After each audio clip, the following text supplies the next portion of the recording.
नमस्कार, जय हिंद। अभी पाकिस्तान और अफगानिस्तान के बीच में बॉर्डर को लेकर के थोड़ा क्लैश चल रहा है। अफगानिस्तान के विदेश मंत्री अभी भारत आ चुके हैं। भारत आने पर भी बहुत सारे सवाल खड़ा हो रहे हैं। इन सारे मुद्दों को हम लोग इस वीडियो में समझते हैं और ये जानने का प्रयास करते हैं कि आखिर भारत में अफगानिस्तान की विदेश मंत्री को क्यों आना पड़ा और पाकिस्तान और अफगानिस्तान के बीच में भी बॉर्डर पर क्या तनाव है और इसकी क्या खामियाजा दोनों देशों को भुगतना पड़ सकता है। आइए इस वीडियो को हम लोग शुरू करते हैं। देखिए, अभी पाकिस्तान और अफगानिस्तान में बॉर्डर को लेकर के काफ़ी अभी उलझन चल रहा है। अभी बॉर्डर में काफ़ी गोलीबारी और एयर स्ट्राइक भी देखा गया है दोनों देशों के बीच में। ऐसा इसलिए हुआ है क्योंकि पाकिस्तान दावा कर रहा है कि पाकिस्तान के अंदर एक टीटीपी नामक आतंकवादी संगठन रहता है। टीटीपी क्या है सर? तहरीके तालिबान पाकिस्तान। ये अफगानिस्तान को सपोर्ट करने के लिए एक पार्टी बनी है, उसको आतंकवादी संगठन पाकिस्तान भी मानता है। तो तहरीके तालिबान पाकिस्तान जो है वो पाकिस्तान के अंदर है और पाकिस्तान के अंदर रह करके लोगों को मारती है, ये दावा कर रहा है पाकिस्तान। ये कह रहा है कि तहरीके तालिबान पाकिस्तान जो है ये आतंकवादी है। अब इन चोटों को कौन समझाए कि तुमसे बड़ा आतंकवादी और दुनिया में और कौन हो सकता है? भैया, तुम लोग तो फैक्ट्री रखे हो, तुम लोग आतंकवादी पैदा करने के लिए हर जगह तुम ही लोग भेजते हो, लेकिन फिर भी ये कह रहा है कि ये तहरीके तालिबान पाकिस्तान ये आतंकवादी संगठन है। चलो भाई, मान लिया, कोई बात नहीं। इसीलिए पाकिस्तान क्या कर रहा है कि ये लोग क्या करते हैं ना कि हमारे पाकिस्तान के अंदर ये जो टीटीपी है यानी कि तहरीके तालिबान पाकिस्तान, ये क्या करता है, पाकिस्तान को अशांत रहने देता है, मारते पीटते रहता है लोगों को, वहां पे कुछ ना कुछ कांड करते रहता है। अब ये क्या कर रहे हैं, पाकिस्तान उठा और क्या कर दिया, अफगानिस्तान पे जाकर के एयर स्ट्राइक कर दिया, गोलीबारी एयर स्ट्राइक कर दिया। अफगानिस्तान कह रहा है कि रुक, सोच रहा तुमको बताते हैं।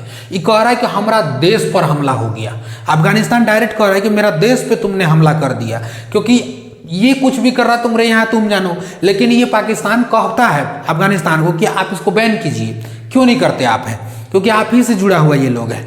लेकिन पाकिस्तान हर कुछ बोला, लेकिन अफगानिस्तान का मरो, तुम लोग क्या करना तुम लोग अपना समझो। तो अफगानिस्तान पे हमला हुआ था, अफगानिस्तान कह रहा है कि तुम हम पे हमला करोगे, हम पे ये चीज़ करोगे, ये चीज़ बहुत बड़ा खामियाजा तुमको भुगतना होगा। और उसके बाद तालिबान वालों ने यानी कि पाकिस्तान अफगानिस्तान के जो तालिबान सरकार है उसने भी पलट करके खूब जवाब दिया। भयानक अभी मार धाड़ एकदम चालू है।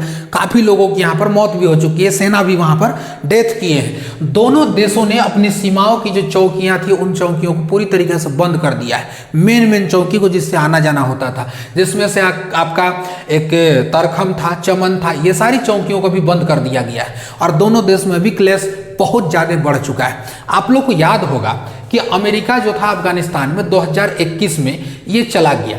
2021 में तालिबान का फिर से वहाँ पर दबदबा हुआ। पाकिस्तान ये चुपचुपा के उम्मीद लगा के बैठा हुआ था कि ये जो तहरीके तालिबान जो है ना, ये अभी ऐसा कर रहे हैं। क्यों ऐसा कर रहे हैं? क्योंकि अभी अफगानिस्तान पे कब्जा किसका था? अमेरिका का था। पाकिस्तान ये उम्मीद लगा के बैठा था कि जैसे ही तालिबान यहाँ पर अफगानिस्तान में आएगा, पाकिस्तान और अफगानिस्तान का रिलेशन अच्छा हो जाएगा, बढ़िया हो जाएगा। और ये लोग सोच रहे थे कि अफगानिस्तान का जो तालिबान है वो इस तालिबान को कंट्रोल करेगा और अपने यहाँ बुलाएगा, लोगों के यहाँ पर मारधाड़ नहीं होगा। लेकिन 2021 में जैसे ही तालिबान अपना सत्ता में काबिज होता है, अमेरिका वालों को मार के भगाता है, उसके बाद तहरीके तालिबान पे सोचे थे कि कुछ ना कुछ कंट्रोल किया जाएगा। पाकिस्तान ऐसा सोच रहा था, लेकिन कुछ हुआ नहीं। पाकिस्तान का अब यहाँ पर हो गया मोए मोए, पाकिस्तान का हो गया यहाँ पे मोए मोए, क्योंकि पाकिस्तान सोच रहा था कि तहरीके तालिबान पे कुछ ये कंट्रोल करेंगे। अब अगर तालिबान का अगर अफगानिस्तान में अगर हुकूमत आ जाती है तो ये सोचने लगा कि भाई ये तो कुछ हुआ नहीं, ये तो भाई अपने आप को ठगा महसूस करने लगा। कहा कि अरे हम लोग तो चूरन खिला दिया, रे चॉकलेट दे के हमको भेज दिया। पाकिस्तान ठगा हुआ महसूस करने लगा। अब ये दोनों कोशिश कर रहे हैं कि किसी तरीका से यहाँ से आगे बढ़ जाए। दूसरी मुद्दा क्या है? दूसरी मुद्दा है पाकिस्तान और अफगानिस्तान का बॉर्डर को लेकर के। देखिए, ये वाला एरिया, ये बॉर्डर के जो एरिया है इसको कहा जाता है डूरंड लाइन। डूरंड लाइन की बेसिकली बात करेंगे, डूरंड रेखा भी कहते हैं हम लोग हैं। 1893 में अंग्रेजों द्वारा खींच दिया गया। 1893 के काल में अंग्रेजों द्वारा खींचा गया। अब ये ब्रिटेन द्वारा खींचा गया, यानी कि ब्रिटिश सरकार द्वारा खींचा गया ये डूरंड लाइन। अफगानिस्तान कहता है ना कि हम कोनो नहीं जानते हैं डूरंड तुरंड लाइन, कुछ डूरंड तुरंड लाइन नहीं होता भाई। यहाँ से अफगानिस्तान इसको मानता ही नहीं है और नहीं मानने की वजह से इन दोनों देशों में भी क्लैश हो रहा है। और इसका सीधे सीधे फायदा किसको मिलेगा? तो भारत को मिलेगा। भारत को इसलिए मिलेगा क्योंकि अफगानिस्तान के जो आपके भी जो विदेश मंत्री हैं वो अभी भारत का ट्रैवल कर चुके हैं। आ चुके हैं, अभी भारत में ही हैं। 7 दिन तक उनका रहना है तो वो रहेंगे यहाँ पर, जगह जगह लोगों से मिल रहे हैं। अब ये क्या हुआ कि जब अफगानिस्तान के जो विदेश मंत्री आए, क्योंकि देखिए ये आ क्यों नहीं पा रहे थे, 2021 में ये अपना सत्ता में आए थे, लेकिन संयुक्त राष्ट्र जो है UN, उनको छूट ट्रैवल पर भी नहीं दे रखा था, ट्रैवल पर भी बैन था। आप समझ सकते हैं, ट्रैवल पर भी बैन लगा दिया था कि आप यहाँ वहाँ नहीं जा सकते। ये बहुत सारी बैन लगाया था अफगानिस्तान पर, तो ट्रैवल पर भी बैन था कि आप इस लोगों से नहीं मिल सकते हैं, दूसरे देशों के मंत्री से या दूसरा देश का आप सफर नहीं कर सकते हैं। इसलिए ये सोचे थे कि भाई ठीक है कोई बात नहीं, जब तक देखा जाएगा तब तक। लेकिन कुछ एक अस्थायी छूट मिला। अस्थायी छूट होने के बाद अभी जो अफगानिस्तान के फॉरेन मिनिस्टर हैं वो इंडिया चले आए। हालांकि इंडिया आने पर भी काफ़ी बवाल है। इंडिया जब आए तो इंडिया आने के बाद उन्होंने जो मीटिंग था उस मीटिंग में महिला पत्रकारों को नहीं जाने दिया गया। अब इससे एक बवाल खड़ा हो गया कि महिला पत्रकारों को क्यों नहीं जाने दिया गया, क्या देश में तालिबानीकरण हो रहा है, क्या तालिबान का लोग यहाँ पर आकर के अब शासन चलाएंगे। तो ये एक तरीका से अगर देखा जाएगा तो लेफ्ट विंग वालों का ये सवाल था, जैसे कि विपक्ष में लोग खड़े हैं तो विपक्ष वालों का ये सवाल था कि आखिर ऐसा कैसे हो सकता है। सोचिए, इससे पहले जब तालिबान सरकार आई थी अफगानिस्तान में तो एक बहुत बड़े सूबे के मुख्यमंत्री योगी आदित्यनाथ, जो यूपी के मुख्यमंत्री हैं, वो कह रहे थे कि तालिबान एक आतंकवादी संगठन है और भारत के कोई भी लोग अगर तालिबान से अगर जुड़ाव रखते हैं तो आतंकवादी की श्रेणी में, मतलब उनका कहने की ये मतलब था कि उनका सोच को आप यहाँ कैसे बिल्डअप कर सकते हैं। अब जरा सोच के देखिए, एक मुख्यमंत्री इस चीज़ को बोल रहा था, लेकिन ये विदेशी जो है ना, ये एक तरीका से विदेश नीति ना बड़ी खतरनाक चीज होती है। आज वही तालिबान का विदेश मंत्री भारत में आ गया है और इसको बुलाया कौन है? इंडिया गवर्नमेंट बुलाया है। अब यहाँ से आकर के भारत के विदेश मंत्री एस जयशंकर साहब से मिल रहे हैं। तो विदेश नीति में ये कभी भी आगे सोच समझ के बात करनी चाहिए। भाई हम क्या कर सकते हैं, मुख्यमंत्री हैं, वो बहुत बड़े ओहदे पर हैं, बहुत बड़े उनका ये है, हम बस एक नॉर्मल सलाह दे सकते हैं उनको कि ये सभी चीज़ सोच समझ के बोलनी चाहिए। क्योंकि विदेश नीति जो होती है ना, वो समय दर समय बदलते रहती है। कभी भी देखिएगा, कभी भी किसी का देखिएगा कि जो आपका इंटरनेशनल रिलेशन होता है ना, वो कब किस पल्ले में जाएगा नहीं सोच सकते हैं। तो किसी भी चीज़ों को सोच समझ करके बोलना चाहिए। अब लेफ्ट विंग वाले ये कह रहे थे कि तब तक तो तुम कह रहे थे कि तालिबान भारत में सोच रखने वाला गद्दार हो सकता है, तालिबानीकरण भारत में हो रहा है। अब तुम तालिबान के विदेश मंत्री को भारत में क्यों बुलाया? भाई विपक्ष चिल्ला रहा है इसके पीछे कि तालिबान के मंत्री को तुमने क्यों बुला दिया, और तालिबान के मंत्री को जब बुलाया तुमने यहाँ, तो फिर महिलाओं पर प्रतिबंध क्यों लगाया गया, महिला पत्रकार पर। हालांकि इसके बाद अभी महिला पत्रकारों से भी उनका प्रेस कॉन्फ्रेंस हुआ, लेकिन शुरुआत में बंद कर दिया गया, नहीं जाने दिया गया था। तो ये काफ़ी बड़ा मुद्दा हो चुका है अभी भारत में भी। अच्छा, दूसरी बड़ी बात कि बार बार ये कह रहे थे कि तालिबान ये वो, लेकिन अभी पता है, अभी दारुल उलूम देवबंद वहाँ भी चले गए। अब वहाँ जो पहुँचे हैं तो यूपी, चूँकि वहाँ आप देखेंगे तो यूपी का भी पूरा काफिला पुलिस बल का था, उसके साथ में पूरा लेके जाया गया। तो उनका दल बल, उसका डेलीगेशन जो है वो 7 दिन तक रहने का प्लानिंग में थे।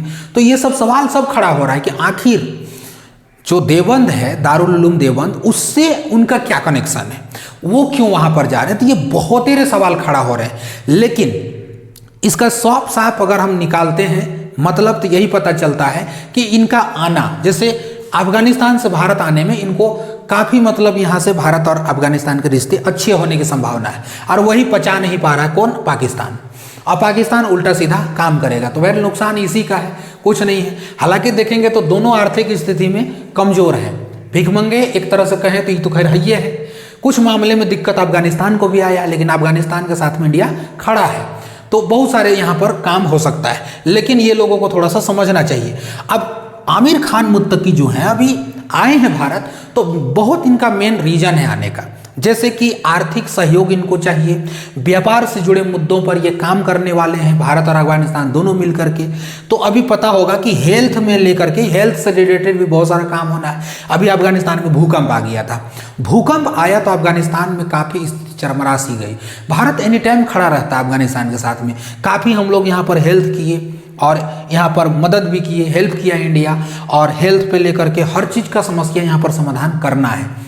दूसरी बात, फ्यूचर की जो आपका जो राजनीति है, ये राजनीति अच्छी होनी चाहिए। देखिए किसी भी देश में सरकारें बदलती रहती है, लेकिन जो एक देश के प्रति जो पॉलिटिक्स होता है वो कमजोर नहीं होना चाहिए। इससे क्या है ना कि देखिए भारत जो है अपना सारे पड़ोसी को भी गवा चुका है। आपको पता है कि श्रीलंका को तख्ता पलट होकर ले गया, म्यांमार में आंग सांग सू की सरकार थी उसको लेके चला गया, बांग्लादेश में भी देखिएगा पूरा तख्ता पलट हो ही गया, मालदीव बार बार नौटंकी करते रहता है, चाइना हम लोगों को कभी दुनिया जिंदगी में कभी हो नहीं सकता है, पाकिस्तान इसका जा करके घर में जाके घुस गया, इसी जैसे होता है ना कि कोई लड़की जाके घुस जाता है किसी घर में है तो इसी जाके घुस गया है, इसका तो बनता नहीं है। नेपाल में देखते हैं कि तख्ता पलट अभी हो गया। अब मतलब किसको आप देखिएगा, हम लोग पूरी तरीका से अगर आप देखिएगा तो हम लोग पड़ोसी देश को पूरी खो चुके हैं, पूरी तरीके से खो चुके हैं। और हम लोग को ईरान तक, यहाँ से अफगानिस्तान से ईरान तक जाने के लिए बस केवल हम लोग का अफगानिस्तान ही एक ऐसा रास्ता है जो जा सकते हैं। अगर हम लोग अफगानिस्तान को खो दिए इसका मतलब हम लोग ईरान को खो दिए, और ईरान को खो देंगे तो बहुत ज़्यादा दिक्कत हो जाएगा। इसलिए सरकार को भी सोचना चाहिए, गवर्नमेंट भी कोशिश कर रही है कि अफगानिस्तान से अच्छे रिश्ते नाते रहे, तो हम लोग यहाँ से आराम से अफगानिस्तान के रास्ते हम लोग ईरान पहुँच सकते हैं, और ईरान हम लोग को सस्ता पेट्रोल दे देता है। इसी कारण से हम लोगों को मतलब रूस भी, अमेरिका भी हम लोगों को क्या करता है, दबाने की कोशिश करता है। तो फैक्चुअली देखा जाए ना इसको, तो अफगानिस्तान और इंडिया का रिलेशन अगर हो सके तो काफ़ी बेहतर रिश्ता हो सकता है, और आगे इन फ्यूचर, क्योंकि हम लोग के पास पड़ोसी देश है लेकिन सब साले कहाँ चले गए पते नहीं है। भारत का रिलेशन किसी से भी ठीक ठाक नहीं है। ऐसे में अगर अफगानिस्तान को अगर हम बना करके नहीं रखते हैं तो फिर पाकिस्तान और अफगानिस्तान या तो फिर इधर का ये दिक्कत करने लगेगा। इसलिए हमको ज़रूरी है कि हम अफगानिस्तान को बना करके रखें, और इसको हम लोग, और आगे का जो पॉलिटिक्स होगा, फ्यूचर पॉलिटिक्स, इस मुद्दे पर हम लोग आगे और अच्छा काम करेंगे तो देश का और भला होगा। एक दूसरे के साथ में जुड़ करके काम करेंगे तो इस चीज़ को अदर वे में ना लेकर के इसको एक पॉजिटिव में लेना चाहिए कि आखिर दोनों देश की जो रिलेशनशिप अगर अच्छा होगा तो इसमें इंडिया की फ़ायदा होने वाली है। ठीक है, इस बात को आप लोग समझ गए होंगे। आई होप जितना भी था हमने सारा आप लोगों को समझा दिया, और भी इससे छूटा हुआ कुछ टॉपिक होगा हम लेकर के आएंगे और आप लोगों को समझाएंगे। बाकी चीज़ चल ही रहा है, तो कोशिश कीजिए आप लोग भी हमारे वीडियो को देखने का, शेयर करने का, सब्सक्राइब करने का चैनल, और कोशिश कीजिए कि जो भी चीज़ कमी होता है उस चीज़ को आप कमेंट में लिख दें। हम आपका कमेंट पढ़ते हैं, देखते हैं कि आप क्या कह रहे हैं क्या नहीं कह रहे हैं। और पीछे पैनल की बात हो रही है, पीछे आपका जो डिजिटल बोर्ड है उसकी बात होती है, तो मेरा अभी उतना कैपेसिटी नहीं है कि मैं पीछे एक वाइट आपका जो पैनल लगा सकूं, डिजिटल बोर्ड लगा सकूं। अगर आप लोग की मदद होगी, आप लोगों की अगर सपोर्ट होगा ना, तो ये चीज़ ज़रूर हो सकता है। क्या चाहते हैं आप लोग, कब तक ये चीज़ हो पाएगा, आगे आप लोग से मिलेंगे, तब तक के लिए शुक्रिया, जय हिंद।